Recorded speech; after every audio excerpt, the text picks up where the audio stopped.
Class first to 11 जो है counselling की जो वेरिफिकेशन है वो आपकी हो चुकी होगी और बीए, बीएससी, बीटेक, पैरामेडिकल और बाकी जितने भी कोर्सेज़ हैं उनका वेरिफिकेशन होना बाकी है। तो मैं आपके लिए पूरी प्रोसेस लेकर आया हूँ कि वेरिफिकेशन के बाद आपको क्या क्या करना है, क्या क्या प्रोसेस है, पेमेंट कैसे होगा, अपग्रेडेशन कैसे होगा और अगर आपको एडमिशन कैंसिल कराना है तो किस तरीके से होगा। तो सारी प्रोसेस इस वीडियो में मैं कवर कर रहा हूँ। एंड तक ज़रूर देखिएगा, अदरवाइज़ आप बहुत सारी इंपॉर्टेंट चीज़ें जो है मिस कर जाएंगे। शुक्रिया। तो वीडियो शुरू कर। यहाँ पर एक चीज़ आपको प्रॉब्लम करेगी, वो है आपका एंड। अगर आपका वेरिफिकेशन हो जाएगा तो आपको पहले तो फॉर्म लिस्ट आएगी, खुल जाएगा, तो पेमेंट का ऑप्शन ये खुल जाएगा। अस्सलाम वालेकुम बच्चों, आप सभी का वेरिफिकेशन अभी तक हो गया होगा। ख़ास करके मैं बात कर रहा हूँ क्लास फर्स्ट टू 11th की, और बीए, बीएससी, बीटेक वगैरह का अब वेरिफिकेशन जो है वो प्रोसेस में है। तो अब ये वीडियो जो है ये उन सभी बच्चों के लिए है जिनका वेरिफिकेशन हो जाएगा या हो चुका है। अब सवाल आता है बच्चों के मन में कि हमारा वेरिफिकेशन हो गया है तो अब हमें करना क्या है, आगे क्या करना है। तो मैं आपको पूरी प्रोसेस बताने जा रहा हूँ कि आगे आपको क्या करना है, किस तरीके से पेमेंट होगा और आगे कौन कौन सी प्रोसेस होंगी, ताकि आपका कन्फ्यूजन दूर हो सके। तो आगे आपको करना क्या है, अगर आपका वेरिफिकेशन हो जाएगा तो आपको पहले तो फॉर्म लिस्ट आएगी। अभी डायरेक्ट पेमेंट का ऑप्शन आपका ओपन नहीं होगा, फॉर्म लिस्ट आएगी और फॉर्म लिस्ट में जिन बच्चों का नाम आ जाएगा उनका पेमेंट का ऑप्शन आपका खुल जाएगा। तो पेमेंट का ऑप्शन ये खुल जाएगा। जब ये पेमेंट का ऑप्शन खुल जाए तब आपको इस पर क्लिक करना है और क्लिक करने के बाद फिर आपका ये पेमेंट हो जाएगा। पेमेंट आप कैसे करेंगे, तो पेमेंट ऑनलाइन हो जाता है और पेमेंट का ऑनलाइन का ऑप्शन आपका जब आप क्लिक करेंगे तो पूरी फीस वगैरह लिख कर आएगी और फिर आप इस पर जब क्लिक करेंगे तो आपका आगे वाला पेज जो है वो पेमेंट का खुल जाएगा और पेमेंट आपका हो जाएगा। यूपीआई वगैरह से, फ़ोनपे वगैरह, गूगल पे, बहुत सारी प्रोसेस हैं, उनसे आप अपना पेमेंट कर देंगे। जब आपका पेमेंट हो जाएगा तो ये जो आपका पार्ट है पेमेंट वाला, ये ये आपका ग्रीन हो जाएगा। अब ग्रीन हो जाएगा तो यहाँ आपका पेमेंट कंप्लीट हो चुका है। इसका मतलब जब पेमेंट आपका कंप्लीट हो जाए तब आपको यहाँ पर लिखा हुआ है व्यू रिसीप्ट, तो यहाँ पर आप जो है अपनी रसीद जो है क्लिक करेंगे तो रसीद आपकी डाउनलोड हो जाएगी। रसीद को आप यहाँ से डाउनलोड कर सकते हैं। जब आप ओपन करेंगे तो आपकी ये रसीद शो होने लगेगी। अब इस रिसीप्ट को आप चाहे डाउनलोड कर सकते हैं, यहाँ से डाउनलोड कर लेंगे। आप रिसीप्ट डाउनलोड हो जाएगी। चलिए, अच्छी बात है, हो गई डाउनलोड। अब इसके बाद क्या होना है, इसके बाद आपका आईडी कार्ड भरने की प्रोसेस होगी। अब ये आईडी कार्ड जो भरा जाता है ये भी बड़ा इम्पोर्टेंट स्टेप है। अब यहाँ पर एक चीज़ आपको प्रॉब्लम करेगी, वो है आपका एंटी रैगिंग वाला फॉर्म। तो ये एंटी रैगिंग आपको फॉर्म भरना है। आप एंटी रैगिंग फॉर्म भरेंगे तभी आपको ये रेफरेंस नंबर मिलता है। अब सवाल के सब, एंटी रैगिंग फॉर्म जो है कैसे भरा जाएगा सर, हमें तो पता नहीं है। तो इसकी हमने एक वीडियो बना रखी है ऑलरेडी, उसकी वीडियो की लिंक जो है वो हम डिस्क्रिप्शन में दे देंगे। तो डिस्क्रिप्शन से आप वीडियो देख सकते हैं पूरी प्रोसेस कि किस तरीके से आपका ये एंटी रैगिंग फॉर्म जो है वो भरा जाएगा। उसके बगैर वैसे भी आपका जो एडमिट कार्ड है वो इशू नहीं होता है। तो एंटी रैगिंग फॉर्म आपको भरना कंपलसरी होता है। तो जब आप एंटी रैगिंग फॉर्म भर देंगे, इस साइट पर जाकर पूरी प्रोसेस आप देख सकते हैं वीडियो में कैसे भरना है। अभी यहाँ तो मैं नहीं बता सकता क्योंकि यहाँ पे लंबी हो जाएगी प्रोसेस। तो आपको करना क्या है, एंटी रैगिंग फॉर्म भरना है। वो भरने के बाद आपको एक रेफरेंस नंबर मिल जाएगा, वो यहाँ पर आपको भरना है, ठीक है। और जब आप अपना आईडी कार्ड फिलअप करेंगे तो अभी आपको कुछ डिटेल्स की ज़रूरत पड़ेगी। तो वो कहाँ से मिलेंगी, उसके लिए भी हमारी वीडियोस आप देख सकते हैं पीछे। उसमें ख़ास करके कुछ डिटेल्स आपको यहाँ पर भरने में दिक्कत आएगी। तो वो आपको आपकी जो पेमेंट रिसिप्ट है, कौन सी रिसिप्ट है, पेमेंट रिसिप्ट। अभी आपने जो पेमेंट रिसिप्ट डाउनलोड करी है उस पर आपको डिटेल मिल जाती है सारी की सारी।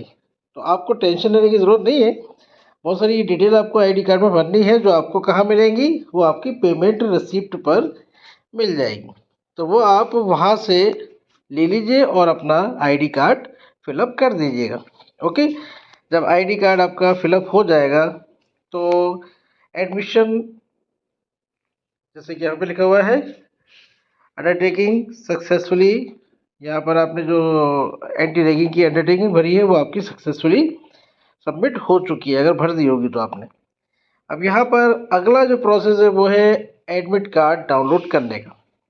तो एडमिट कार्ड, एक बात हमेशा याद रखिएगा, एडमिट कार्ड फ़ौरन नहीं आता। आपको जो एडमिट कार्ड है वो आपका ऐसा नहीं है कि आपने भरा आईडी कार्ड अपना और फ़ौरन ही आपका एडमिट कार्ड इशू हो जाएगा, नहीं। एडमिट कार्ड आने में टाइम लगता है, टेक टाइम। अब इस प्रोसेस में टाइम लगेगा, एडमिट कार्ड आने में अच्छा खासा टाइम लग जाता है। तो बच्चे इस चीज़ को परेशान होंगे लेकर कि एडमिट कार्ड कब आएगा। तो मैं आपको पहले ही बता दूँ, एडमिट कार्ड आपका फ़ौरन नहीं आएगा, एडमिट कार्ड आने में टाइम लगता है। तो एडमिट कार्ड लेकिन जब आएगा आपका, तो उससे पहले आपको एंटी रैगिंग फॉर्म भरना होता है।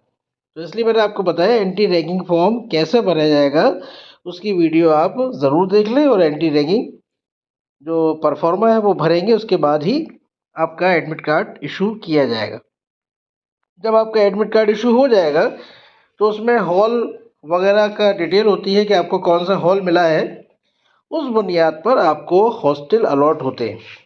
अब आपको जो भी हॉल मिला होगा, सपोज़ करिए यहाँ पर मिला है सर सैयद हॉल, तो जिसको सर सैयद हॉल मिला होगा तो जाहिर सी बात है वो सर सैयद हॉल में जाकर अपने हॉस्टल के लिए अप्लाई करेगा। तो हॉस्टल की जो प्रोसेस है, क्या है, कैसे मिलेगा हॉस्टल, उसके बारे में भी हमारी एक डिटेल्ड वीडियो पड़ी हुई है। एक वीडियो अब लेटेस्ट वाली और हम बना देंगे, तो डिटेल्ड हॉस्टल वीडियो आप चाहें तो देख सकते हैं, उसकी भी लिंक हम डिस्क्रिप्शन में दे देंगे। अब एक सवाल आता है बच्चों का कि सर हमारा जो प्रेफरेंस है हमने पेमेंट कर दिया है, तो अब अपग्रेडेशन कैसे होगा। अपग्रेडेशन कैसे होगा पेमेंट के बाद। तो जब आप पेमेंट कर देते हैं, पेमेंट करना बहुत ज़रूरी है। आप सोचें कि अपग्रेडेशन आप जो ब्रांच चाह रहे हैं वो आपको नहीं मिली है, तो आप पेमेंट करें या नहीं करें, पेमेंट तो आपको करना पड़ेगा। आप पहले पेमेंट करेंगे, उसके बाद आपको अपग्रेडेशन आएगा। और ये हर लिस्ट के साथ फॉर्म लिस्ट 1 आएगी, फॉर्म लिस्ट 2 आएगी, फॉर्म लिस्ट 3 आएगी। तो फॉर्म लिस्ट 1 के बाद जब 2 आएगी तो उसमें हो सकता है कि आपका अपग्रेडेशन की लिस्ट भी आएगी साथ में। आपको कुछ नहीं करना होता उसमें, अपग्रेडेशन में ऑटोमेटिक प्रोसेस है, ये ऑटोमेटिक होगा, आपको इसमें करने की ज़रूरत नहीं है। आपने जो भी चॉइस ली होगी, अगर आप मान लीजिए आपको मिल रहा है 3rd चॉइस, तो अपग्रेड होकर वो 2nd वाली आपको मिल जाएगी अगर अपग्रेडेशन होता है आपका तो, या आपकी 1st वाली मिल जाएगी। तो अपग्रेडेशन ऑटोमेटिक प्रोसेस है, इसमें आपको ऐसा नहीं है कि दोबारा काउंसलिंग करने की ज़रूरत है। आपको दोबारा काउंसलिंग करने की ज़रूरत नहीं है, no need of counselling again. Okay, तो आपको इसमें दोबारा काउंसलिंग करने की ज़रूरत नहीं, मैंने क्लियर बता दिया। कि आप लोग सोचें कि आपको दोबारा काउंसलिंग करनी है, ऐसा कुछ नहीं करना है आपको।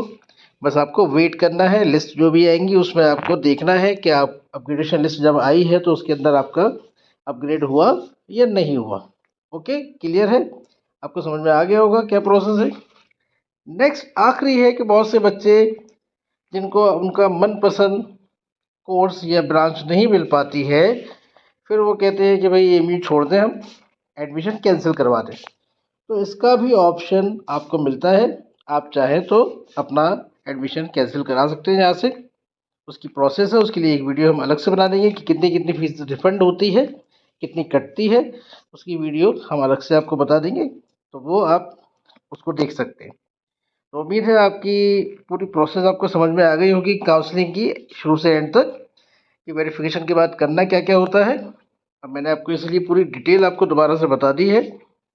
वेरिफिकेशन के बाद आपको क्या करना है, फिर एक बार मैं क्विक रिवीजन बता देता हूँ आपको। वेरीफाई हो जाएगा तो पेमेंट का ऑप्शन आपका अभी नहीं खुलेगा, पहले फॉर्म लिस्ट आएगी। फॉर्म लिस्ट आने के बाद अगर आपका नाम आता है फॉर्म लिस्ट में तो आपका पेमेंट का ऑप्शन खुलेगा, आपको फिर पेमेंट कर देना। पेमेंट का ऑप्शन खुल गया, अब आपको जल्दी से जाकर क्लिक करना है, इस पर क्लिक करेंगे और पूरा डिटेल आएगी कितनी कितनी फीस जमा होनी है। फीस की भी वीडियो आपको मैं बता दूंगा। अगर क्लास 11th की बात करें तो फ़ी कितनी होनी है। क्लास 11th में बॉयज़ की तो लगभग आप 11,000 समथिंग होती है, तो मोटा मोटा 12,000 मान के चले। और गर्ल्स की करीब 7,000 के अराउंड होती है, तो 7-7,500 आप मान के चलें।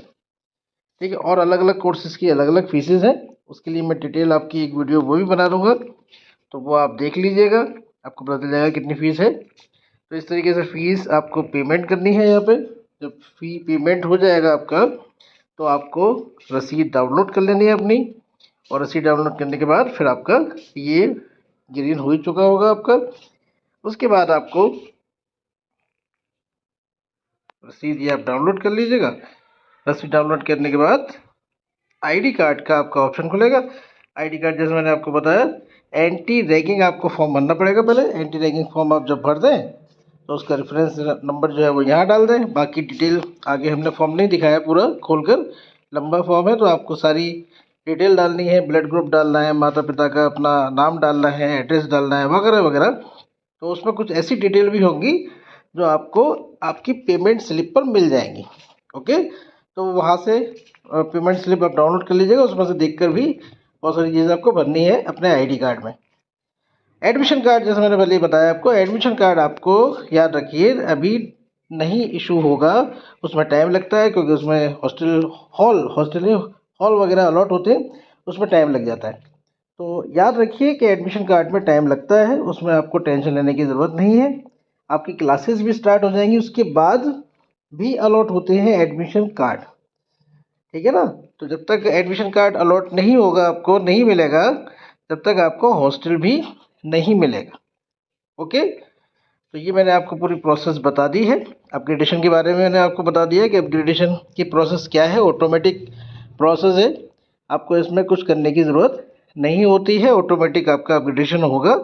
लास्ट तक आपको चेक करते रहना है, लिस्ट आती जाएंगी अपग्रेडेशन की। जो फर्म लिस्ट आती हैं सेकंड थर्ड, और उसके बाद मॉप अप राउंड की, सभी के साथ अपग्रेडेशन की लिस्ट भी वो हैंड टू हैंड उसी में नाम लिखकर ला देते हैं वो। ठीक है। और अगर किसी को कैंसिल कराना है तो उसकी प्रोसेस हमने बता ही दी है कि वो एडमिशन कैंसिल भी करा सकते हैं। 100% फ़ी भी रिफ़ंड हो जाती है, थोड़ी बहुत कट कर, या अलग अलग परसेंटेज में आपको फ़ीस काट कर वापस कर दी जाती है। टाइम के हिसाब से होता है कि कितने टाइम में आपने अपना एडमिशन कैंसिल करवाया। तो हमें याद रखें, जो बच्चे चैनल पर नए हैं सब्सक्राइब कर लें, शेयर करें इस वीडियो को, और हमें मोटिवेशन दें। Thank you. अल्लाह हाफ़िज़।